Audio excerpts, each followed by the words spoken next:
Hello, everyone. You're watching the Amaria Talk Show, and this is season 5. And today I have an incredible guest, Dr. Dan Whitaker. Hi, Dr. Dan. How are you doing this afternoon? It's wonderful to be here. It's a wonderful day. Dr. Dan, can you tell us a couple of words about yourself, about you, how you came to wellness, and then we'll talk about wellness.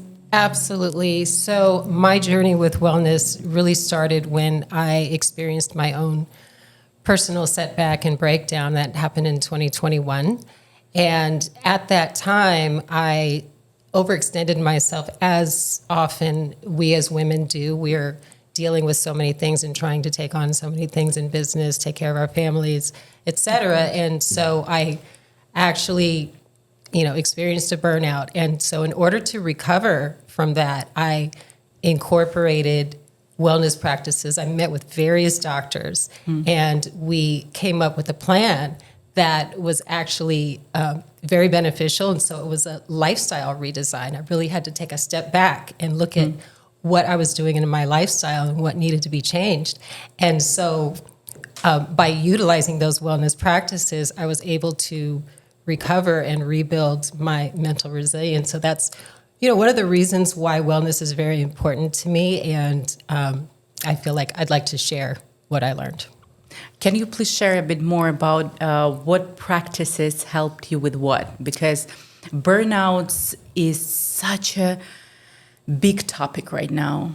Because yes, nowadays women have to have it all. Like when I say have to, it's in bold and red. Because in fact, we don't have to do anything. That's what we think we have to do. Right. And because it's so big right now, can you share what exactly you've been doing? What exactly helped you? Yes. So there are many things. And actually, it comes down to, like I said, doing a total lifestyle redesign, looking at what you're specifically doing. And for everybody, it's going to be a little bit different. But I can share that breath work is your best friend. And I feel as though breath work really transformed my journey. And it was kind of a push in the positive direction. The thing about breath work is it's, and I don't think everybody realizes this, is it's very easy to incorporate into your day. And as women and accomplished women and women who are, on the upward mobility and working towards success, we tend to not want to slow down. And we may not realize where we could incorporate these practices. And so for me, simple breathing techniques, I would incorporate 15 minutes before a very stressful situation or maybe an important meeting, with the dean of used to work at a university, so very important meeting. And so 15 minutes before, I would in my office close the door and just do 5 minutes of a breathwork session, and it really gives you that emotional reset of your nervous system, and it helps you to not deal with all of that heavy emotional burden that can allow you to break down. So over time, I think that incorporating all of these wellness practices into your life, your daily life, builds your resilience so that you're much more strong when these situations come up. Definitely. Can we do 30-second practice right now? Yes, absolutely. So one of the easiest breathwork practices is, you may have heard of it, is the box method. So it's they call it the box method because it's 4 seconds, 4 seconds, 4 seconds, 4 seconds. And so you just breathe in for 4 seconds, hold it for 4 seconds, release it for 4 seconds, and then hold again for 4 seconds. And that will literally reset your nervous system. And then you continue it a couple more times until you feel totally relaxed. Perfect. Let's do it right now together. Okay, you ready? I love it. Yeah. Okay. I'm going to do the count. Yeah. Okay, ready? Okay. 4, breathe in. 4, 3, 2, 1. Hold. 4, 3, 2, 1. Out. 4, 3, 2, 1. Hold. 4, 3, 2, 1. Again. 4, in, 2, 1, hold, 4, 3, 2, 1, out, 4, 3, 2, 1, hold, 4, 3, 2, 1. And another thing I want to say about breath work is it actually signals to our brain when we control our breath and slow it down. It signals to our brain that we're safe to relax. And if we just continue and go on about our days and not take that simple step to reset and let your brain know, hey, it's okay to relax. Then, you eventually may break. And I will say this about when I had, my burnout, it was actually, I call it a breakdown, like a mental breakdown, because it was that bad. And I describe it as I was feeling like a rubber band was pulling, right? And we do this, we do this. Rubber band is pulling and just overextending and taking care of the kids, taking care of work, taking care of, all of the other things besides ourselves. And it was just pulling, pulling, pulling. And when I say pulling, I mean, for 40 years, I'm doing this, right? 40 years. And I remember the day it happened, and my rubber band snapped. It snapped, and I felt it. It just snapped. It just felt like I broke. And the first thing I did was pulled out my laptop. I emailed my therapist, and I said, I can't do this anymore. And it was just like overwhelming, just what came over me. And so, that's, like I said, that's when I started my wellness and recovery journey. And so I'm here now and trying to share with everyone else. Wow. I just got one little insight. Do you mind me to share? Absolutely. You said like for 40 years, you've been putting yourself, and we do it, everyone. I honestly, nowadays, I don't know any woman who's not doing it. Yeah. Sad. It's very sad. And recently I was reflecting on that. Why? And I came up with an answer. I don't know, will you agree with me or not? Because we always have this blueprint, this pattern, like it's generational pattern, I would say, that we have to do something instead of something that we want to do. So we do things that we think we have to do instead of doing something from our true selves, from our true desires. I've noticed one thing. When I'm making myself to sit and finish work, I have to finish it. Of course, next day I don't have energy, but if I will let myself, I had that day a couple of days ago. So it was very stressful. Now we're trying to, sell those tickets for Empower Her event. It's a process. It's a very big marketing process. And I'm there fully, I'm immersed there. And my team is texting me we don't have sales, something wrong with the ad, and I'm super stressful, and I'm like, okay, I'm going to have massage. I don't want to. As you should. Now, yes. Right now, I'm 16 hours per day. I'm dealing with the event. I'm dealing with one project, with another project. And I'm going to burn out. I don't want to. And I just turned off my phone. I drove for 1 hour to get that massage, got 1 hour of massage, 1 hour from the massage, and that 3 hours. Yes. So what do you think happened when I came back home? You felt refreshed. I felt refreshed, and my team texted me oh, we just had 5 sales. I'm like, great. Exactly. Because I just let it go. Let it go.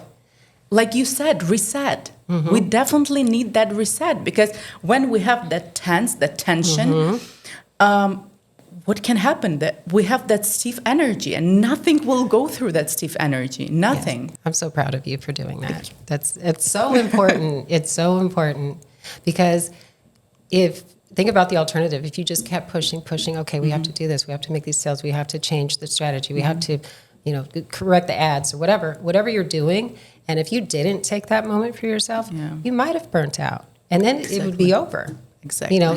Then you're not here to lead everyone else, because you're in bed, or you're sick, or you're, whatever else is happening. You have immense fatigue, or, whatever else is overcoming you, because you've allowed yourself to get to that breaking point. So very proud of you for doing that. Thank you. But I just thought mothers do the same. Absolutely. Mothers do the same. They think about, I'm not a mother yet. It's my dream. But when I see other mothers, Yeah. like my friends, my mother, and I just see they thinking about everyone but themselves. Always. And I'm the one Always. who have to remind them, like, think about yourself. Just, Yeah. And it took this breakdown for me to, for the first time ever, and this just happened, like I said, this is in 21, for me to say, okay, I need to prioritize me. And we hear all the time, okay, you can't pour from an empty cup. You can't, we hear all of the, and they're true. yeah. But whether or not you take it to heart and really act on that is another thing. And it can be detrimental if you don't. And, I found out the hard way. Actually, to what you said, there was a study, I think it was a Harvard University, I'm afraid, Stanford or Harvard, one of them. So they made a study. People transform their lives. There are two ways how people can transform their lives. One way is through knowledge. But we're taking that path super rarely. Yeah. Yeah, there is knowledge, and the knowledge has pros and cons, and one of them, it's a very long path. But the best thing, it's not painful. But the path that we usually take about your breakdown, about my burnouts, about all of us, the second path, it's quicker, but it's always through the pain. Yeah. And again, I think we live in such a great time where we can learn from knowledge, and knowledge is so accessible. Just imagine, before you had to go to that Harvard or Stanford or all those universities to get that knowledge. Right now, you can just turn YouTube on. You can come to the event that it's absolutely everyone can afford. You don't need to be special or have more than anyone to be able to afford that knowledge. Right. And that's incredible time we live in. Can you please share more about, and let's go to the knowledge part. I want to say something about the knowledge of piece. Very important. You're 100% right about the knowledge. But you also have to think about, what good is the knowledge if you don't incorporate it? So you may know what you're supposed to do, 100%. what you need to do, but if you don't act on that, nothing will happen. Agree. it's almost like you didn't know. Definitely. So, or it could be worse, because it's like, okay, well, I knew I should have done that, but I didn't, and so now here we are. So I totally agree with you. Knowledge is key, but you have to take the actionable steps to improve your well-being. Definitely, 100%. Yeah, knowledge without... I remember in my early 20s, I read all possible books on self-development, but I was too lazy to incorporate them. Or overwhelmed. I wouldn't say lazy, because I do the same thing, and it's like information overload, right? Yeah. And I think, when you're young, you also do not understand that you have to do that. Yeah, that's it, necessary to incorporate them, because just by knowing them, sometimes it changes. Actually, you can change your mindset, right? Yes. You can stop being a victim, because I had my huge, and I will share on the event, my huge breakdown when I started working with my victim syndrome, because we all have it, that victim mentality. And unfortunately, in a lot of cultures, it's normal to have that victim mentality. And we don't even know how that victim mentality can ruin everything in our lives. And I'm going to share with that during the Empower Her event. That's exactly what happened in my early 20s when I started reading those self-development books. And I thought, okay, I read them. Now it's going to work. But of course... I'm good. I'm good. I read it. But no, that's not how it works. So I absolutely agree with you. It's kind of like that movie. What was that movie with, you know what I'm talking about? And he took that pill. What is his name? You know who I'm talking about? No. The good-looking guy. They all good looking. I know. Oh my gosh, now it's going to bother me. I can't think of the name of the movie. But he took the pill, and then he was able to flip through a book, and then it. Yes, I know. And everything... I know, and he could do everything with He that learned peel. like looked at the book, flipped through the book, Yeah. and he learned languages. And I know. learned, I understood the movie. Yeah, yeah. God, what was that actor's Yeah. name? I promise we will write down the movie's name if you don't know it. It's on the tip of my tongue. Yes, but if only it worked that way. But yes, we do have to absorb and implement the things that we learn. Definitely. And let's talk about that part. Yes. About wellness. How now you know how you came to wellness, and let's talk more about wellness. Okay. Why is it so important for us? It's so important because, again, if we don't take care of our mental and emotional well-being, there's a mind-body connection. And so if our emotional well-being is not okay, it's going to impact our physical well-being. And it will, for instance, if you're harboring emotions that need to be processed, as an example, that will manifest in negative ways in your body. You'll hold stress in your body. It may manifest as depression, anxiety. It may also manifest as I mentioned, fatigue, illness. There's so many negative things that can happen if you don't take care of your mind. It will translate to your body. That's why it's extremely important. And it's great to hear it from doctor. Because, people from all non-scientific areas of life been talking about that. But when you hear it from the actual doctor, you're like, okay. I thought so. Yes. Yeah, I thought so. It's really stress. Yes. Yeah. So what tips do you have for us? Like for people that living their normal everyday life, going to work for like 8-10 hours per day. Yeah. How can we incorporate that in our lives? Well, I'm going to talk a lot more and do a deep dive into all of these different wellness practices at the event, which I'm super excited about. But I would say to someone who's, maybe struggling or feeling overwhelmed right now, the first thing I would say to them is to slow down. You must slow down in order for you to be present. And you have to be present in order to get to the point where you're grounded and you can start self-reflecting to see what's needed so that you can implement those changes that can put you on the path to an improved, well-being and wellness. So slow down is the first thing. The next thing I would say is to take an emotional audit.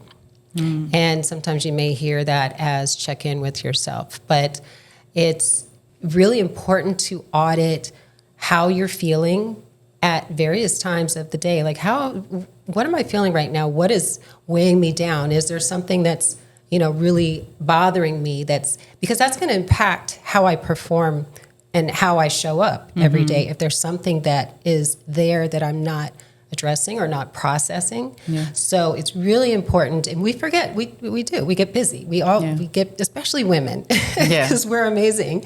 But we get so busy, we forget to do these things for ourselves. So take that emotional audit and pay attention to, this is super important.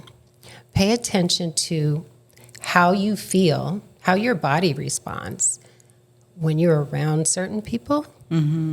Or in certain places, or in certain situations. So important. And this has been impactful in my life as well, because we'll spend a lot of time around someone who is bringing us down. And I don't know if you've ever experienced this, but if you're in the presence of people who are constantly negative, say no more. We've all been there. Yes. Yeah. But if, for so long, I allowed it. And, the impact that has on your own emotional well-being, it's like swimming backwards. And so you actually, as harsh it may sound, you have to remove those people from your life. So it's important for your well-being and for your health. So because stress will literally kill you. Yeah. That's not an exaggeration. Absolutely. And so you have to prioritize yourself first. We have to prioritize ourselves as women. I agree. And I actually have one situation that happened to me. I had a colleague, and she was extremely negative about everything. If you will tell her, look at the sun today, like look at the weather, she would be like, yes, it's extremely horrible. Have you seen that thing on the right? Like even like sunset. Look, this sunset is so beautiful. It drained it's you. too. Pardon? It has drained you, right? Of course, it drained me. One day, I was with her like maybe for 4 hours. Yeah. We were talking about something, and I left drained. Yeah. And I understood that I will never, ever meet this person again. I just made that decision. But it's very easy when it's some colleague or friend. But when those people are your relatives, for example, I think that's where challenge starts. It's very challenging. I'm so glad you mentioned that because we're kind of like in this conundrum, like, what do I do? Okay, this is my family member of, this, or this is a friend I've had for 25 years. Yeah. How can I not be friends with them? But you have to, I reiterate this all the time, you have to think about yourself and your health. It's your health. I agree. And not just people, but like I said, places. There's certain places and situations. And if those situations or places and people create negativity in your body, it's going to have a ripple effect on your mental health in a negative way. So you just have to clear that out. I've also noticed when I used to do something for work, let's say paperwork, and I hate it. And I can say that I hate paperwork. And but I had to do that when I was younger. I couldn't say, like, I wasn't the boss, right? I had to do that because that was my task. And I always noticed that I had very heaviness in my body. I can't explain that. I used to sit like this because, your body becomes heavy. Yeah. Yeah, and when I grew in my career, I had a chance to hire assistant. The first thing I gave to my assistant is paperwork because I'm like, I can't. That blocks my creative energy because I was a script writer for the TV show and I couldn't write. Yeah. I had to leave the office, go somewhere else because otherwise I would stuck with the paperwork. Yeah. So I absolutely agree with that. And I think everyone who watches this show right now can think about and person and place and maybe task that they were doing and that was affecting their body right away. Absolutely, it affects you physically. And you mentioned like how your muscles would clench up. One of the other wellness practices that I'm going to be talking about, and one of my favorites, is the body scan. Have you heard of the body scan? No. Okay, so it's a meditation practice. And what you do, you can do it in 3-4 minutes. Again, these practices they're easy. You learn them, and you can do them anywhere. You can do it in your office. You can go in the bathroom. It's just so easy to incorporate. And so, but what you do is you're checking in with your body, part by part. And as an example, you may say, okay, pay attention to your jaw. Is it clenched? Is it tight? Pay attention to your left shoulder. Now your right shoulder. So you go down throughout your entire body. And as you're performing that, I find this with myself all the time, you'll see that you're holding tension in lots of areas of your body, in your muscles, and that's actual stress. And so when you do this body scan, it forces you to check in with what's going on and release that tension, which then releases that stress from your body. And it's so beneficial to do. And again, like I said, it's so easy and it's quick. So that's another wellness practice that we're going to be talking about and incorporating. It sounds like Vipassana. Have you ever heard of Vipassana practice? It's 10 days retreat, a Buddha's retreat. So basically Buddha, like more than 2,000 years ago, created that retreat. And but you do that there every day for 11 hours. So when you said for 3 minutes, I'm like, we can't do that. Guys, we can't do that. 3 minutes. Absolutely. Absolutely. Yeah. I've been doing that for 11 hours per day in Vipassana. Really? In complete silence, yeah. You have to be in complete silence. That's so great. Interesting. The other thing about these kind of like little snippets of wellness practices that I'm going to be talking about, what's important is that You just find a way to incorporate them. And so for some people, it may be incorporating your business life and your family life or your personal life, and then you notch out a little time for yourself. That may work for some people, that may not. And for others, it may be you take 3 minutes intermittently throughout the day, sporadically, and that's enough to give you that reset and that emotional reset to your nervous system that's going to help you build that resilience.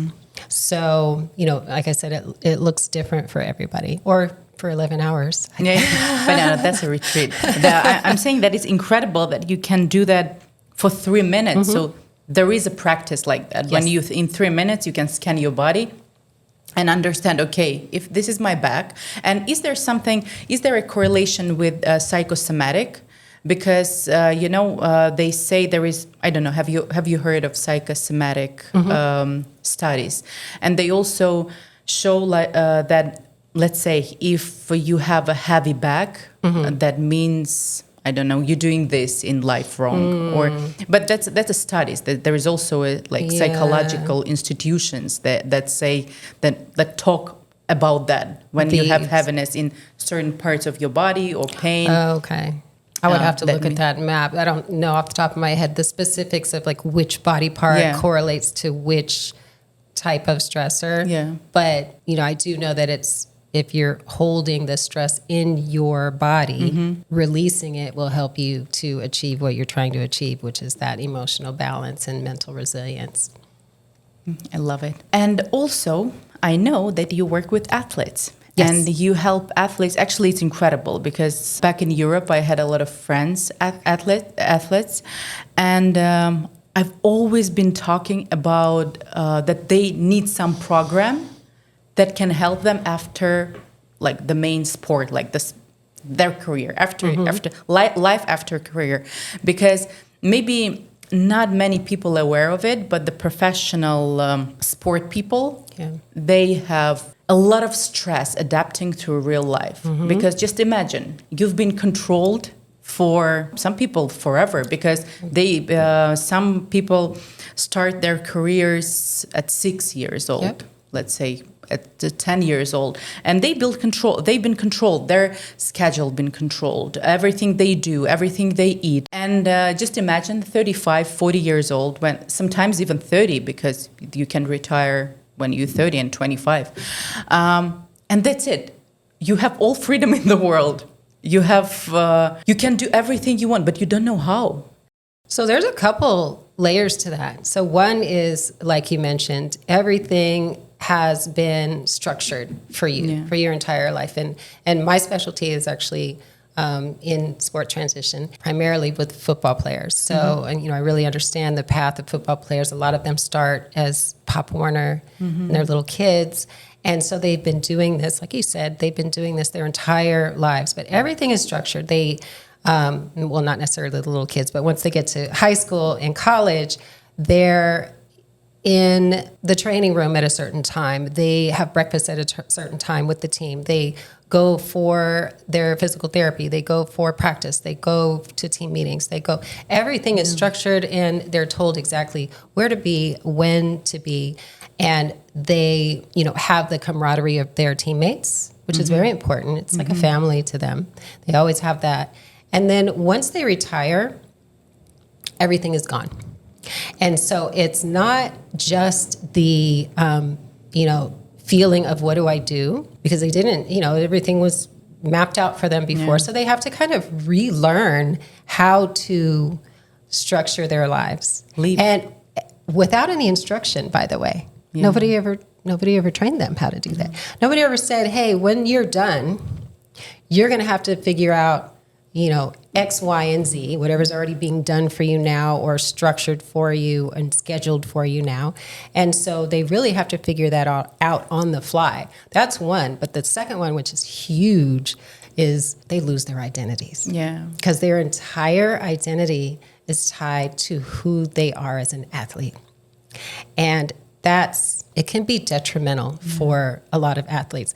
Now, if they have different roles, or they have the ability to adapt, and that's really key. If they have the ability to adapt, it's easier for them once they transition because they say, okay, I'm not, a football player anymore. I'm not a basketball player anymore. I'm not a baseball player anymore.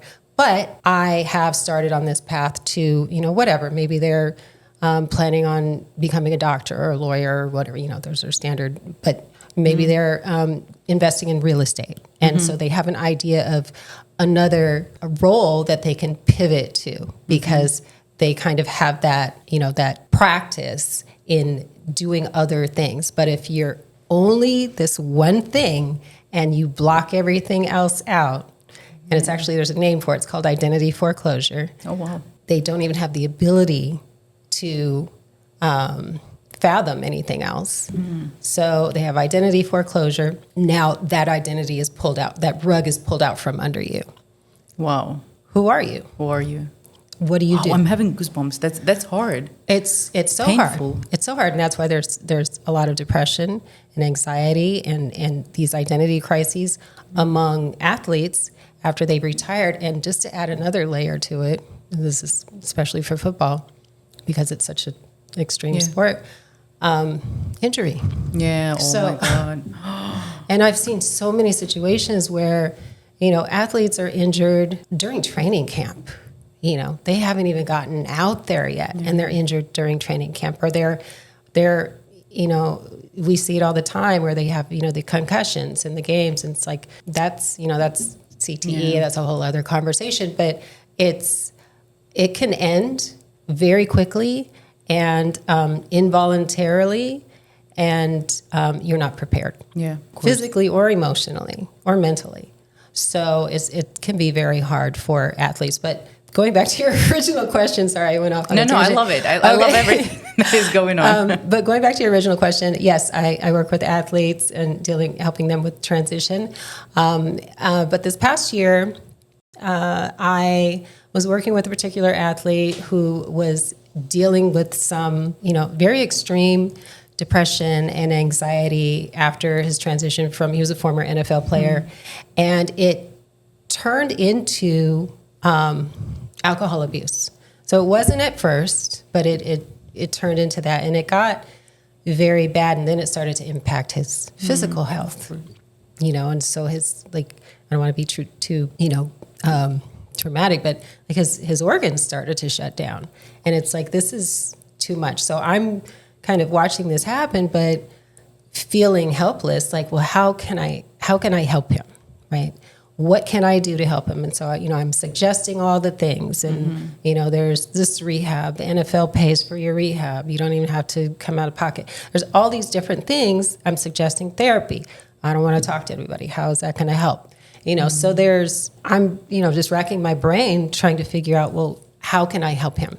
And one of the things that actually did help him when he was dealing with, because when he would drink, he would then have intrusive thoughts, which became very bad and kind of, I don't want to say kind of freaking out. And so that's when I realized, okay, calming him down was the only thing that would kind of stop that, right?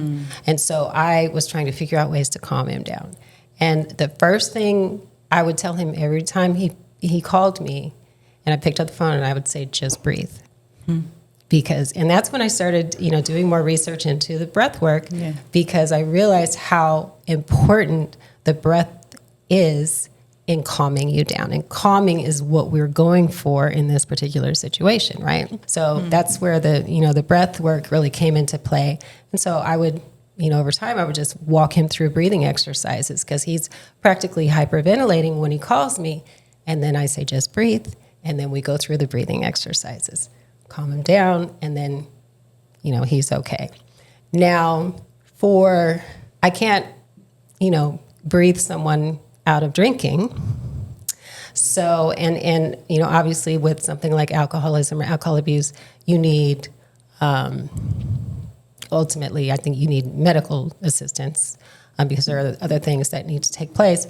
But in trying to offer alternatives for healthier coping mechanisms for him, because when you're drinking, you maybe trying to, it's an unhealthy coping mechanism. You're trying to deal with something, and that's your pattern. That's how you, that's your tool, how you dealing with the trauma, with like whatever it is. You're whatever trying it to is, forget it, or you're trying to drown it out, or you're trying not to think about it. So you try to drink it away, and that it just snowballs. It becomes it becomes out of control.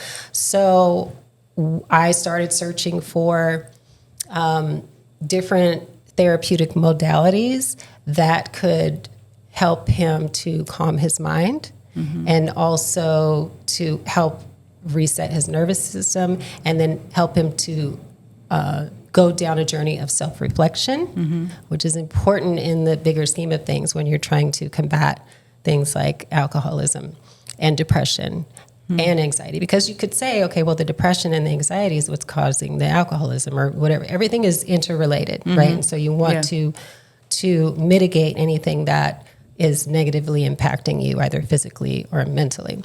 So I came across equine therapy. Oh my gosh. Equine therapy is amazing. Are you familiar with it? No, I want to know more. Okay, so and equine therapy is it's an alternative form of therapy where you are interacting with horses. Yes, of course. Yeah, of course. And so while you're interacting with these horses, they're just amazing. They're amazing.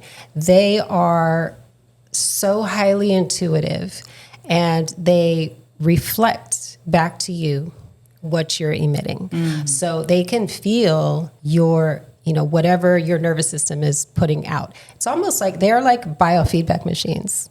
So they are, whatever a biofeedback machine is obviously going to just show you what your nervous system is doing.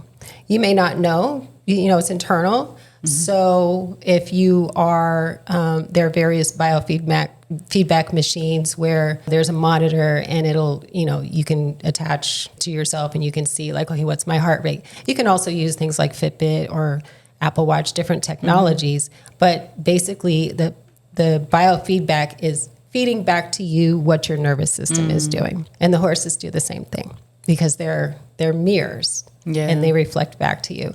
And so what's really beneficial about the equine therapy also is that the people that participated in it, they learn how to better understand themselves through that self-reflection.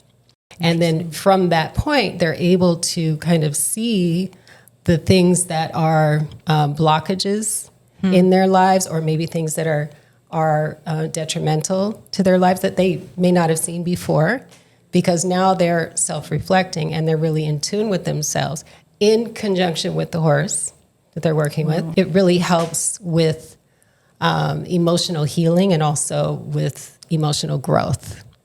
I love it. Did it help him? Absolutely. Absolutely. And it's funny. I have was to tell you so this. worried.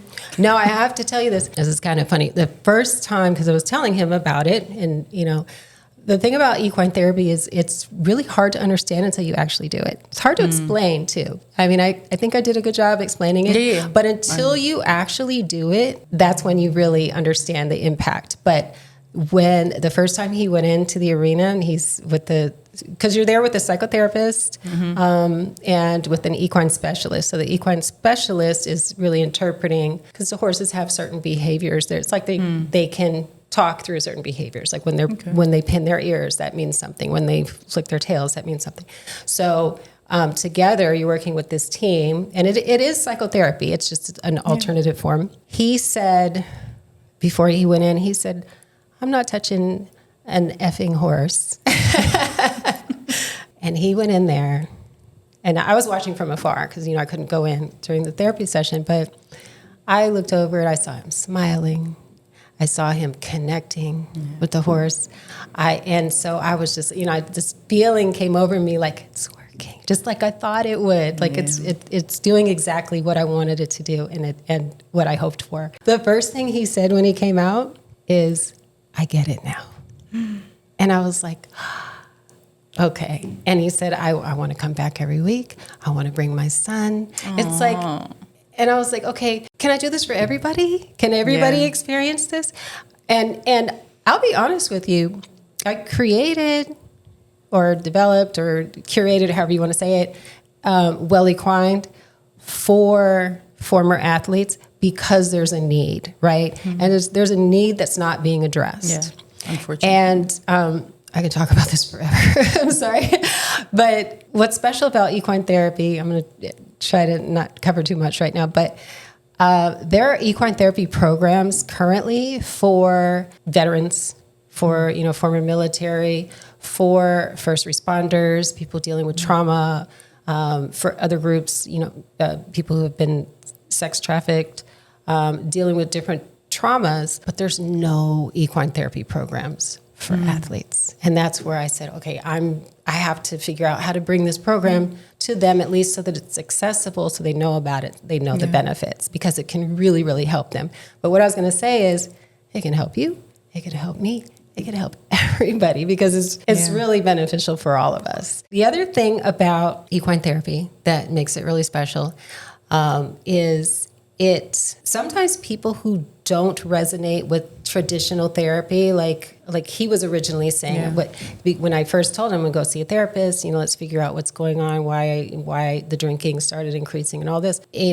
says, well, what good's talking to somebody going to do? How's that going to help? Yeah. A lot of people, especially athletes, have that feeling, that mentality. They may have an aversion to just that traditional sit-down talk therapy.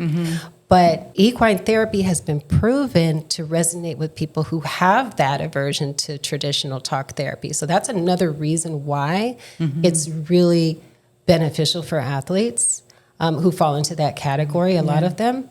But then also, you're in nature. Yeah. You're outside. You're connecting with nature. This is another layer that is actually a wellness practice that's going to help you to reset your nervous system, build emotional resilience, so that all of this is happening at the same time. And if that wasn't enough, the horses in and of themselves, just being around horses naturally makes you become in a calm state because of the electromagnetic waves that are emitting from their hearts. Their hearts are so much larger than ours. The electromagnetic waves extend out 8 meters, I believe it is, 8 meters. And so this is because they're herd animals, so they kind of communicate with themselves and each other through these electromagnetic waves. And so when you're in the presence of a horse, their electromagnetic waves are going to connect with yours and lower your heart rate. So you're immediately going to become, yes, it's mind-blowing. You're immediately going to become in a more calm state just as soon as you enter their field. I love it. That's magical. Yeah, it is. It is. It really is. Wow. Yeah. We learned something new today. That's great. I love it. I've seen that on your page, but now I think I want to experience it as well. It sounds beautiful. Yes. I love horses. Yes. I love horse riding, but this is another level. Yep, completely. You're connecting with that horse on a completely different level. And it's funny because when we have the equine sessions at the ranch, they deliberately do not do any on horse, or horse riding because of the relationship with the horse. So when you're sitting on their back, of course, you're like dominating them, right? Yeah, you have this different relationship. But when you're on the ground and you're kind of with them eye to eye, they want to connect with us as humans. Wow. They love to connect with us, and so it's so powerful, and it's just, I don't know, it just makes my heart melt. To all I can say, thank you. I always say thank you to people like you that see, not just, see the niche and cover it. You saw the need for humanity, for people, for a group of people that that part was neglected because athletes, they entertain you, they give you that dopamine when you watch it. And that's it. When they retire, no one thinks of that. I'm talking from it sounds horrible. I'm talking from the perspective of 80% of people in the world, right? Yeah. But in fact, there is another story. Yeah. That's a human that helped you, entertained you, gave that dopamine, gave you that beautiful emotions when you were watching them. But now you are that person who've noticed that this person is suffering and helped and that person and all other athletes that is out there. Thank you so much. Thank you for creating that beautiful program for athletes. Thank you. And the last question for today. What is empowerment for you? Oh, empowerment. Having the ability to inspire and to give someone something that can improve their lives. And specifically for the event, I'm so looking forward to being able to share these actionable strategies that can improve the lives of the women that are attending. And so it's really important to me to inspire. And on this beautiful note, I want to say thank you for this show. Thank you for coming. Thank you so much. I'm so looking forward to it and sharing with everyone. We all should benefit from incorporating these wellness practices, whatever they look like, whether it's the meditative practices, whether it's the therapy, equine therapy, whatever it is, we need to look out for ourselves and we need to prioritize ourselves first. Agree. Beautiful, beautiful message. Thank you so much. Thank you. Thank you so much for watching, and I'll see you in a week.